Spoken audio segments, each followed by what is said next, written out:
Welcome to another In Wheel Time podcast, a 30-minute mini version of the In Wheel Time car show that airs live every Saturday morning, 8 to 11 a.m. Central.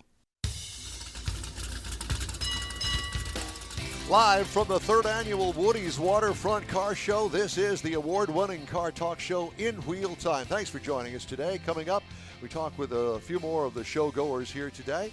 We'll review our featured vehicle of the week, the 2021 Lexus GX460. All right. We got your weekly cruise-in calendar, this week in auto history, and the stories making auto news headlines this week. That and more just ahead on today's In Wheel Time Car Show. Howdy, along with Mike out of this world Mars down there, King Conrad DeLong here. We need more Jeff Zekin there. We do. And we have our chief engineer and head pilot, David Ainsley.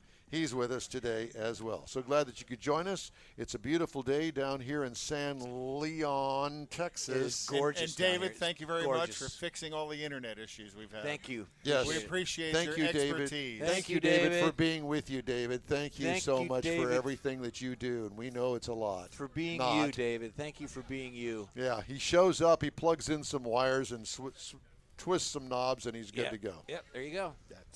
Isn't that it? Well, yes, I am. And thank you for reminding me how worthless I really am. Okay. Hey. Our next guest here hood on in the that remote studio today is Eric Nolan, driving a 54 International. Cool. That's cool. And you appreciate it. know that that's cool. Don't you?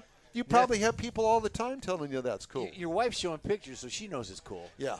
It's it probably gets a lot not- of attention. It's probably not something you run into others of.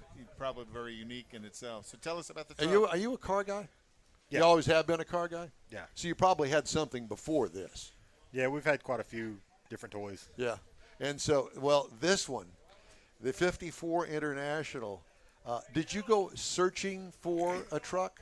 Or did you just happen to run across this and say, that's the one, I want that one? Yeah, we were looking for a truck, and I kind of like the rat rod style. My wife didn't like it.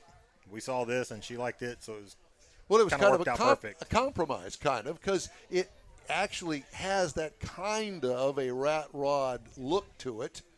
I mean, you just don't But see a modern. You don't see 54 Internationals on the road. So is it a half ton, 3/4 ton, 1 ton? I couldn't tell by the picture. So from the cab up is a 54 International, it was originally a fire truck. The back end is a 54 International pickup truck. Wait a minute, you just breezed over the fact that it was a fire truck. Yes, he did. That's cool. Now, does it Yeah. does it have a fire truck frame on it? No, it's on a 78 F350 chassis. Now, did you do that work? No, we didn't do the chassis work. Okay, so you so is it bought a it as 7.3 is. diesel? No, it's a big block 460. Okay.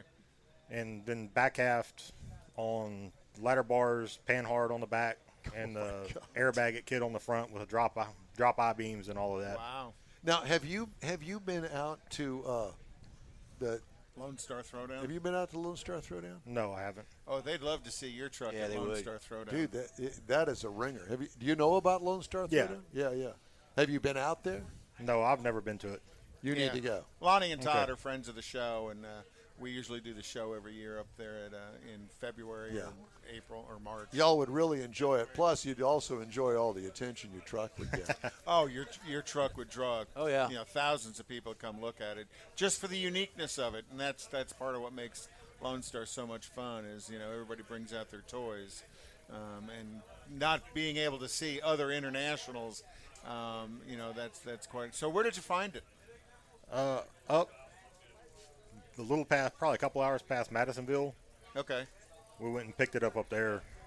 So, like along the Oklahoma border? No, Madisonville's No. south of Dallas. Yeah, south of Yeah, Dallas. south of Dallas, about 2 hours. I think there's But is there a between Buc-ee's Houston up and there? Dallas. I know where Madisonville There's a Buc-ee's is. everywhere. I know where Madisonville is. Thank you very much. If you tell him there's a But he Buc-ee's said there, 2 he'll know. hours north of Madisonville. No. Okay. Madisonville? Where would that put it? They would put it north of I thought he Dallas. meant 2 hours north of here in Madisonville, but that's okay. No big deal. So was it? No, it's a big deal. You just basically said I'm a dumbass, so it is a big deal. No, everybody knows that. Everybody knows that already. This So- is what I have to put so up. was You it- don't what- put up with this every week, do you? Yeah. No, you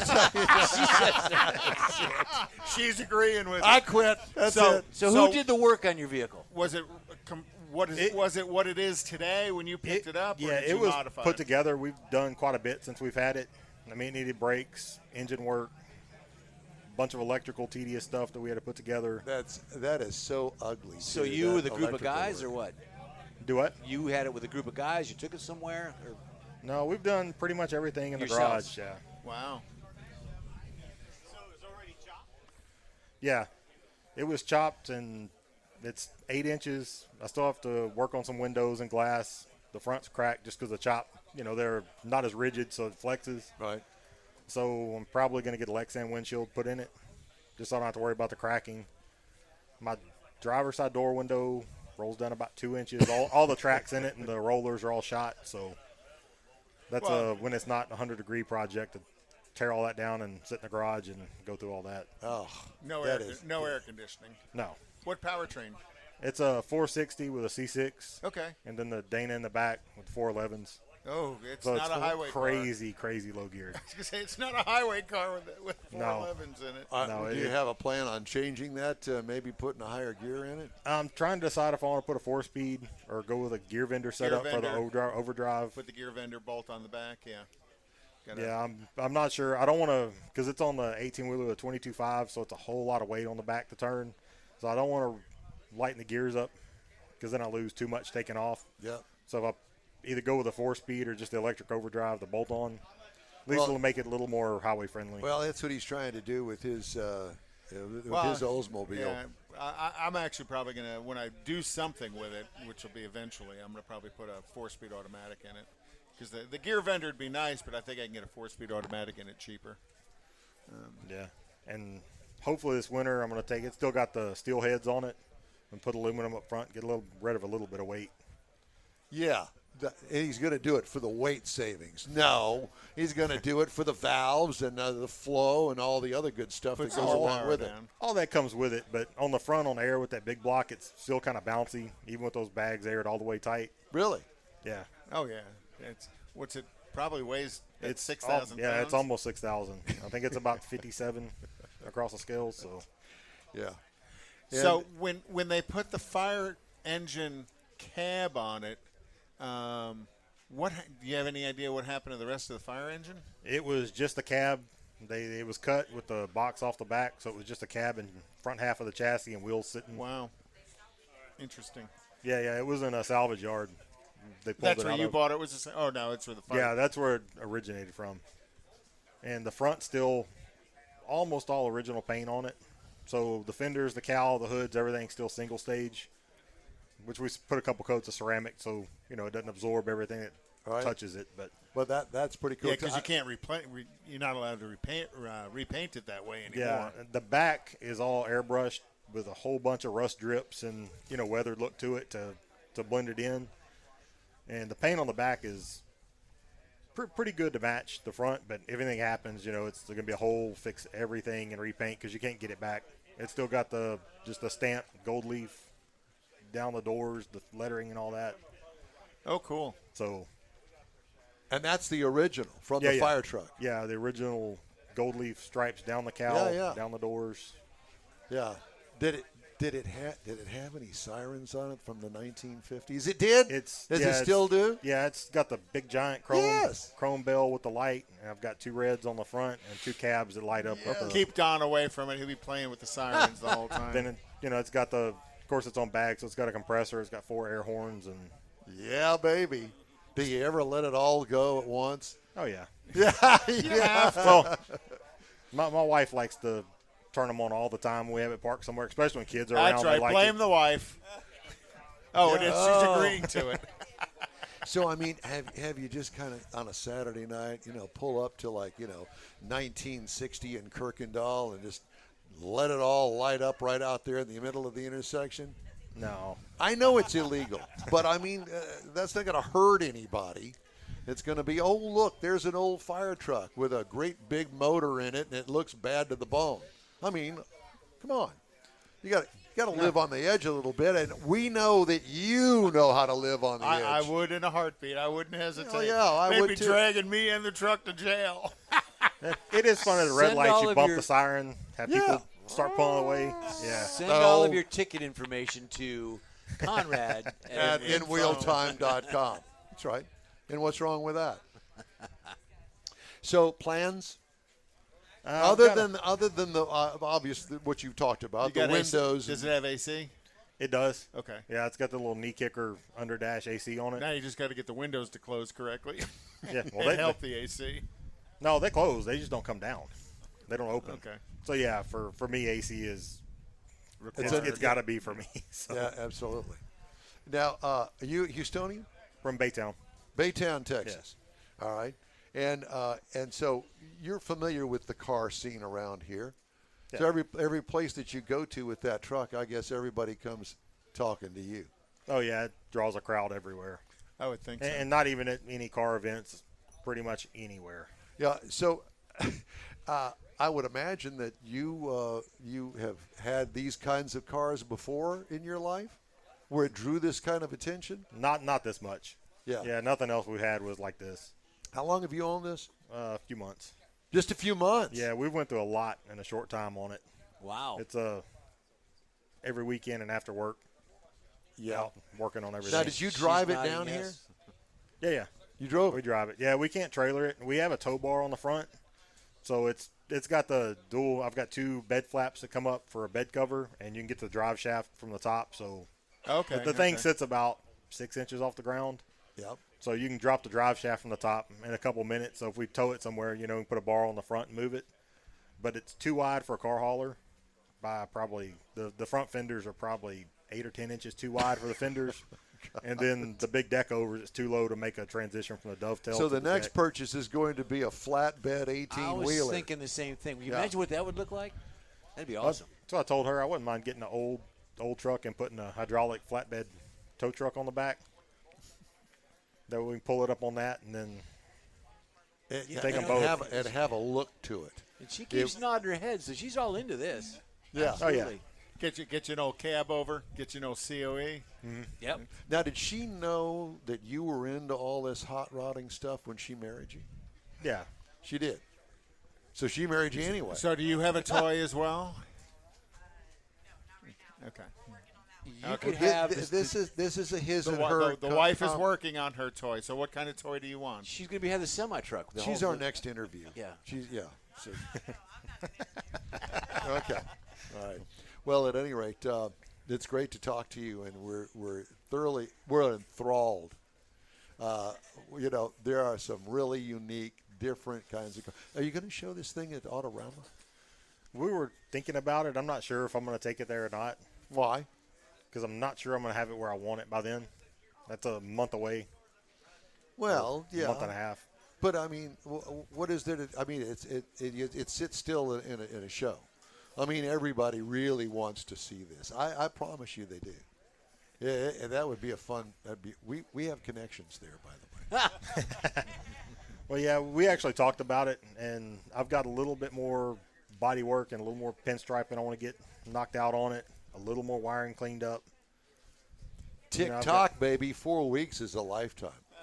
Yeah. You've seen the car shows where they're slammed after, 3 years, and we're going to make that SEMA show, by golly, and it's only 2 weeks away. And we've only got motors and everything else to put on the car. And paint it. You can do it. You don't need that job. I Forget probably that. can, but Dave, You don't wanna Dave kill Mendick's yourself. I'm not got putting that 60 much people time in. working for him. I got you. Sounds like us when we do the show. we might take it out there, though. Well, I would assume that they're still going to have the show out front as well, the cruise-in out front. Yeah. You familiar with that? Yeah.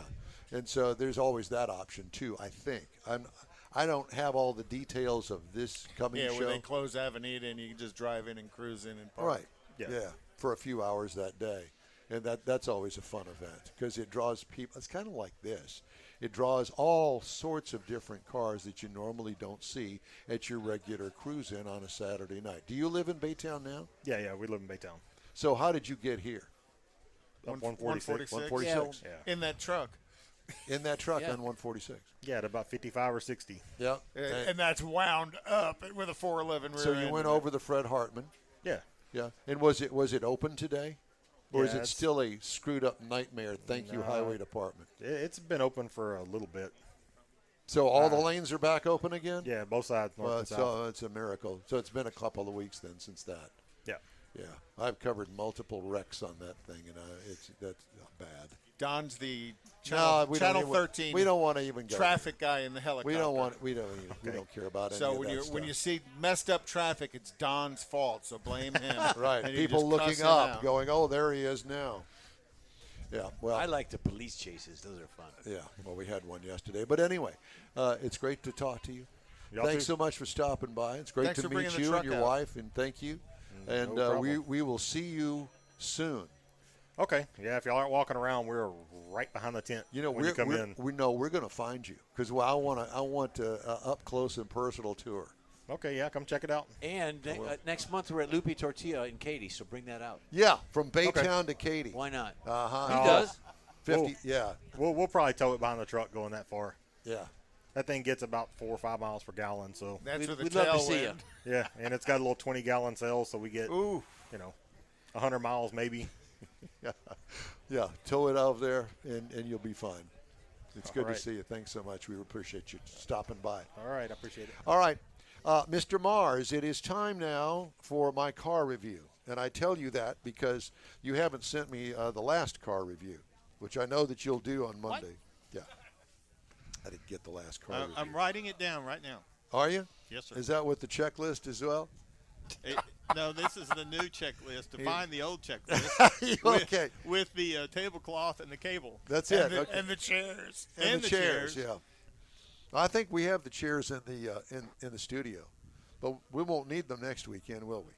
I like right. these chairs. Do you? They are kind of comfy, aren't They they? are. Take them with comfy. us. All right, time now. I can't cut the review up. It's time now for this hour's car review. Do we wait on you? No, Jeff? go for it. I'll Okay. catch up. This is the 2021 Lexus GX460. It comes in 3 trim levels: the base, the premium, and the luxury. I got a chance to drive the luxury. This is called a standard SUV by United States government. This is a body-on-frame design. And to be honest with you, what it really is a Toyota 4Runner with a Lexus body on it. Did you know that? Yeah, I didn't either. Seats up to 7 passengers. If you squeeze that third row back there, don't do that. If you're going to have a third row, buy one that's designed to have a third row in it. Exterior changes from last model year, none. It was all new in 2010. You know, Toyota sometimes likes to hang on to their designs, and this For a is one little of while. those. Exterior features include oversized Lexus grille with that edgy light treatment up front, straight side windows with a kicked-up D-pillar, running boards. Yep, it's got them with big rear wheel haunches, good-looking, beefy rear hatch with a short overhang. What I liked about it, the overall appearance gets an A in my book. Even though it is 11 years old, it still works today. Oh, yeah, for sure. What could use improvement? Nothing. Keep on keeping on, as I like to say. Interior highlights, well laid out controls, including on the steering wheel. All nicely labeled, and everybody, no secrets. It's easy to read. There you have it. Boom. Big center stack with easy-to-use infotainment system. Big gauge instrument panel with the center info screen on it. And that's a big center info screen. It's relatively large. Yes, it Old is big. school cruise control is a joy to use. And I know that on a lot of the Toyota branded products, they are going to this new design now where it's all integrated into the steering wheel. Keep this. It's good. I like it. Cargo trunk room, adequate without the third row. What I like to say, what I liked about it, simply the simplicity of the interfaces up on the dash. What could use improvement? It could be a little dated when compared to some of its competitors, but you know, it is a Lexus. It's an old school design, but it still works today. I think it's great. 4.6 liter V8, 301 horsepower, 329 pound-feet of torque, 6-speed automatic transmission. and it has a full-time all-wheel drive system on it. Tow rating, 6,500 pounds. It gets 15 miles per gallon in the city, 19 on the highway for combined of 20. Combined of 16. I got 20 miles per gallon over 211 miles. Well, that's better. What I liked about it, the smooth V8 power. And even though it is a small V8, there's something about a V8 engine that is irreplaceable, in my opinion. Torque. Yeah, I agree. Even small capacity, it's still going to give you a nice torque feel. Clearly, what could use improvement is the gas mileage, but when you get into this price range, I don't think that most people really And give it's a full-time four-wheel drive or It is. all-wheel drive. You can't disconnect it. Ride and handling, it has adaptive suspension on it. I like that a lot. What could use improvement? This is built to venture off-road. If that is not important to you, then I would suggest you look for a crossover vehicle. But this is really an off-roader, as I mentioned. It's built on the Toyota 4Runner platform. Pricing, base trim price $53,250. Prices tested $71,255. Remember, though, this is the top of the luxury line with the luxury trim level. Base model price $64,365. Competitors, Land Rover Discovery goes for $62,205 for a starting price. Chevy Tahoe Z71 off-road, $65,185. I had to come up with something, and I think that it's competitive as far as its off-road design and a V8 engine. Yeah, but I would think that the 4Runner platform would be better off-road than the Tahoe, even the Z71. Probably so.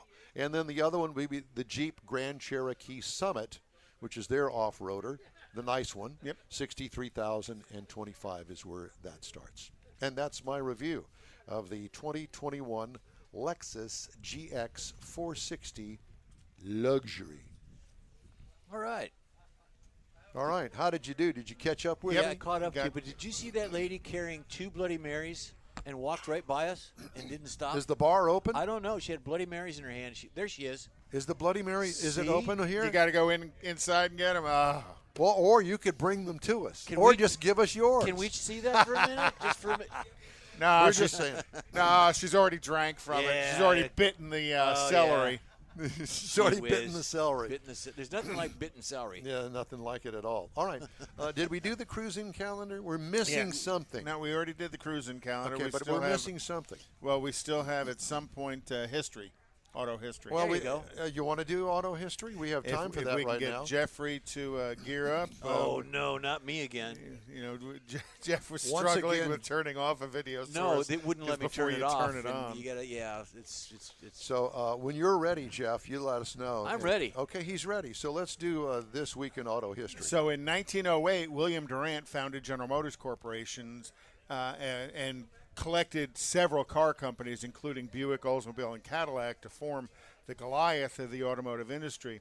And eventually, come 1912, when Cadillac introduced the self-starter and quickly made it hand crank obsolete, that helped propel sales. And then as General Motors grew, they collected Chevrolet, Delco, Fisher Body, and Frigidaire. I wonder Yeah. where I could get a shirt with a collar like that Yeah, on no it. kidding. I have Those shirts those like guys do not look happy. This is Charles Kettering button down. from Detroit, Michigan. He applied for a patent on the original ignition system, and he created Delco, which was Dayton Electronic Laboratories Company, and which eventually became a subsidiary of General Motors. Yep.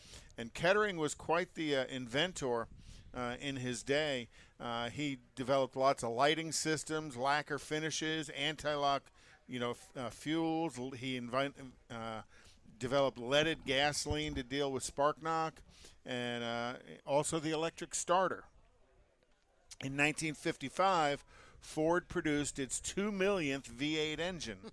The flathead was the powertrain of choice back in those days. That's pretty. And then in 55, it was very much on its waning age as Chevrolet had released the overhead valve, Oldsmobile had released the Rocket V8, and everybody else was coming out with more powerful V8s. So that was pretty much the last year for the flathead. In 1960, California hot rodder Mickey Thompson takes another shot at the world land speed record. A few weeks earlier, he had gone 400 miles an hour in one direction in his Challenger 1, but he couldn't turn the car around, and to set the record, you had to go both ways, and they took the average of the two out at Bonneville. Huh. So in Challenger 2, and you got to remember, Mickey Thompson eventually was murdered in his house, a big, long controversy. They never found the murderer. To this day, they still don't know who killed him. So, and Wonder then why. In 1965, the amphib car was taken across the English Channel. Oh, my. It was one of the only mass-produced amphibious passenger vehicles, and there were actually about 3,000 of them sold. You ever here in the taken a United ride States. in one of those things? No. It is the weirdest thing you have ever I'm been sure in your it is, entire life. You feel like it's going to sink. Going into the water. Oh, yeah. No, I'm good. Actually, I got a chance to see one of those things up close and personal at one of the shows that we did a few years back. No, thank you. And if you remember, in 1974, General Motors announced the release of the Monza engine, the rotary engine that was supposed to come out in its sports compact car, which was the Monza car. And the Monza was an evolution of the Vega, but GM had originally planned on putting a rotary engine in it. Yep, that's the amphib car. And that rotary engine they had developed it, ready for production, bolted a transmission on the back of it, and never put it in a vehicle because of the pending emissions controls were on there. They couldn't get, and it was the same problem Mazda had. You really couldn't stop that motor from burning oil because of the way the rotaries were set. If you look just below the starter is where I threw the rod. That's where he threw the rod. Because that's a Monza engine. That a Monza. And then in 2006, Ford, who owned the rights to the Rover, bought the Rover name from BMW for Get it out there. for £6 million. But thank goodness Ford never produced a Rover branded vehicle, and Ford turned around and sold both Rover and Jaguar to Tata Motors. Oh yeah. So Tata to Ford, and is that Indian? I think it's Indian. And to this day, they still have them, and so that's this week in automotive I'm history. not a big fan of Land Rover or Jaguar. I love the Jaguars. You drove the F-Pace, didn't you? I did. It was okay. Oh, I liked it. I think it's a good-looking car. I think there's still a style, a look to a Jaguar car that really attracts me. That Coke bottle look, smooth body. Kind of like me, that Coke bottle look with the smooth body. I didn't realize you wanted to talk about your college No, I don't want to years. talk about that. The In Wheel Time Car Show streams on Facebook, YouTube, Twitch, Twitter, and InWheelTime.com. Podcasts are available from your favorite podcast source. In Wheel Time Car Show continues right after this quick break. When you're ready to shop Chevrolet, we know one that should be at the top of your list. Bayway. Locally owned by Houston-born and raised Daryl Wisniewski, Bayway brings a sense of family to your Chevrolet buying experience. When you're in the market for a new or used vehicle, you now have a place to go. General Manager Lincoln Stahl guarantees Bayway will beat any competitor's written price on the new vehicle you choose or pay you $1,000. Bayway Chevrolet is located only 8 minutes from the Beltway and Highway 288. Whether it's online or in person, you'll be welcomed like one of the family. BaywayChevrolet.com. Tailpipes and Tacos, Houston's premier monthly car cruise-in, returns Saturday morning, October 16th to the Lupi Tortilla Tex-Mex in Katy. Tailpipes and Tacos is free and you're invited. Collector cars, hot rods, customs, magnificent originals, and resto mods will all be on display. Lupi founder, car collector, and drag racer Stan Holt brings you the coolest Saturday morning cruise-in, Tailpipes and Tacos. Car show season's just around the corner and time to stretch your car's legs in a fun family event. There'll be plenty of fabulous, fresh, made-to-order Lupi tortilla tacos, hot coffee, and adult beverages, too. This is Houston's coolest cruise-in, Tailpipes and Tacos at the Lupi Tortilla Tex-Mex on the Grand Parkway at Kingsland Boulevard just south of I-10, and on the Southwest Freeway in Kirby inside the Loop. Get your ride ready and we'll see you at the Tailpipes and Tacos Saturday morning cruise-in, October 16th, 8 to 11 a.m. The In Wheel Time Car Show will be there too. We'll see you then, weather permitting. Gulf Coast Auto Shield has moved to a more convenient location. Now you can visit John Gray and his staff of dedicated professionals at their new shop on the South Sam Houston Parkway between Belford and Airport in Southwest Houston. Gulf Coast Auto Shield is the best at paint correction and ceramic coatings. Clear bras and custom wraps are specialties that only Gulf Coast Auto Shield installs with award-winning accuracy, and all their services come with a warranty. Lamborghini, Aston Martin, Porsche, and Ferrari owners depend on Gulf Coast Auto Shield for their specialty services, and you should too. The in-wheel time Corvette and Cutlass have both been massaged by Gulf Coast Auto Shield, so isn't it time your vehicle visit their new shop in Southwest Houston? Call John Gray today at 832-930-5655 or visit online at gcautoshield.com. That's gcautoshield.com.